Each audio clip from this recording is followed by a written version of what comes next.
Welcome to T-Man Photography Vlogs. If it's your first time, true welcome. If you're returning, welcome again, welcome back. In the last two videos, I've been explaining the basics of photography and how to shoot with an iPhone. In today's video, I'm going to shoot with a Nikon D5500. And I'm going to be explaining what any camera that's not an iPhone shoots with.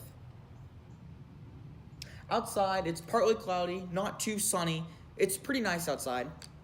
My shutter speed is at 4,000. So that's the highest that my camera can go. And it's not 4,000 seconds. It's 1/4,000. So when I take a picture right now, it's 1/4,000th of a second. That's how long the digital reader is exposed to light.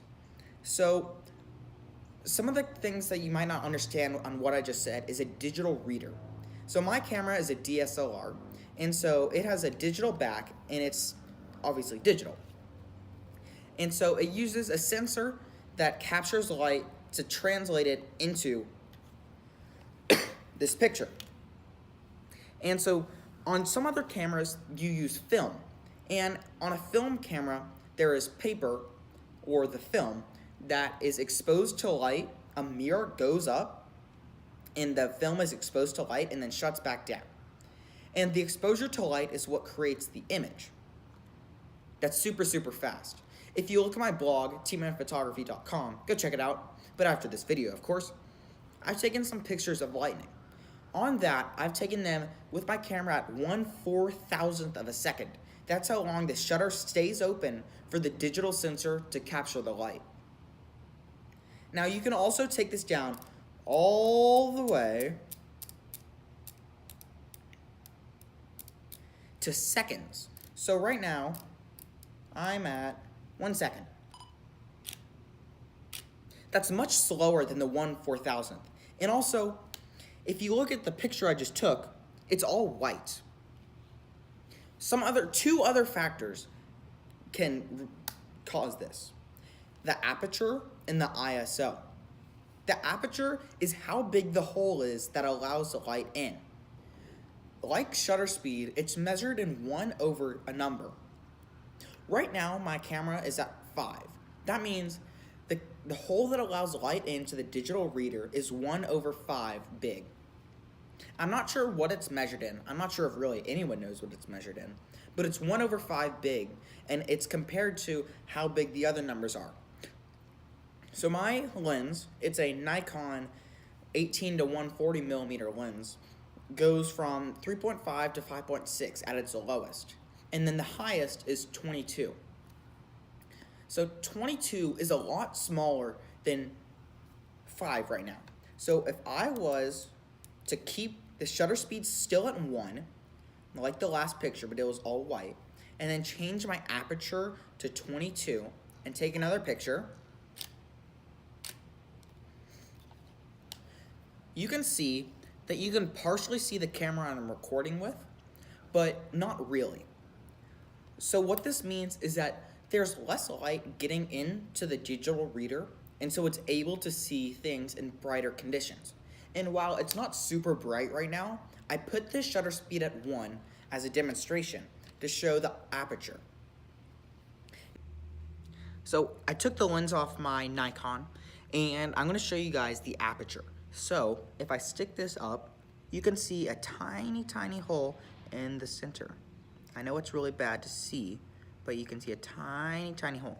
Now, if I move this piece on my right-hand side, your guys' left, you can see that it opens and closes. So if I put this up, you can actually see me or my shirt right now. But what I'm trying to show you as the aperture is the hole that allows light into the camera. So this is the smallest mine can go, and here's the biggest. So this would be 22, and this is 3.5. Now the other factor is the ISO. So right now my ISO is at 640, and that's just me taking pictures to post on my blog. To take this picture right now, I'm gonna move it down to 100. And unlike the shutter speed and aperture, this is just measured in the numbers over numbers that don't have a 1 over them. So right now, my ISO is at 100. So here's it with 100. Unlike the last two pictures, you can almost clearly see the background of what I'm shooting from. So how do I know what ISO to put it on?